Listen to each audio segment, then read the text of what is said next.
or their family's exempt from it and all these crazy things. And it's like, I think we're to the point now, like as a country though, it's like everybody just kind of shrugs it off. Like, well, whatever. Life's pretty good still. We'll see what tomorrow brings. Yeah. I mean, you never know. We're in a dangerous spot right now because Yes, we are. we've been and this is my opinion. We've been kind of like on the brinks of like, I feel like a civil war for like the last couple of years, probably even toward the end of Trump's term, just because all the people are just crazy. They hated him from the get-go. Doesn't matter what his policies are.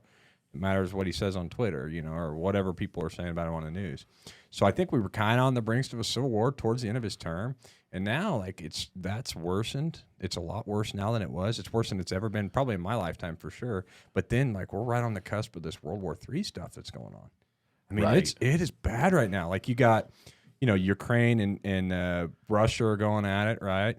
And now you've got Chinese, China's trying to strong-arm us and strong-arm Taiwan. And Taiwan's shooting, just a couple of days ago, they shot some drones down or something. So, like, man, we've got so many irons in the fire, and not to mention all the problems here at home. And I just don't know, like, I mean, the one thing about a war with our country is it usually has a tendency to draw our country closer together. But I just don't see that happening right now. I don't think this one is. I don't. And here's the reason why. It's like we've got so many issues going on here that we need to address. A lot of people see that. Yeah. But, hey, let's send, what have we sent? A total $50-something billion to Ukraine. And then when one senator's like, hey, we need to see, where this money's going over there. Yeah. And they freak out about it. Yeah. And it's like, what? Look, we got to take care of us. We're kind of like our country's hurting right now. You have a left and you have a right. You got some people in the middle, but these two, what do we do? Yeah, it's so hard to even say right now. It's funny because we still kind of want to play big brother role to a lot of these countries, but we're just not there anymore. Not anymore. At one point, I think we were. Yeah, we need to focus on us, and.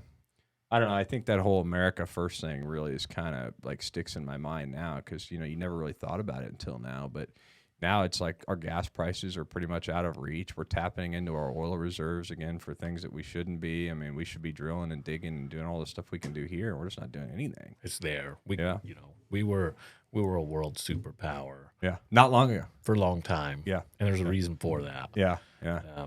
And it's I don't know what other podcasts you listen to, but like Joe Rogan, he had the best thing. I think he's the one that originated with this. I think he gets credit. So the hard times create hard men. Yeah. Hard men create soft times. Yeah. Soft times create soft men.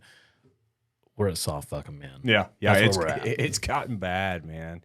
And we notice it mostly like when we just going out, like you just go out and and I don't want to say you want to judge books by their covers, but you kind of just go out and look around, man, and you can tell the difference in human beings and men and women. And there's such a, we've always been a, pretty diverse country, but man, it's getting more and more like, and all the people that were like willing to go fight for this country and manly men and do this, like you're just not seeing them. You're not seeing them as much. You're seeing a lot of ponytails.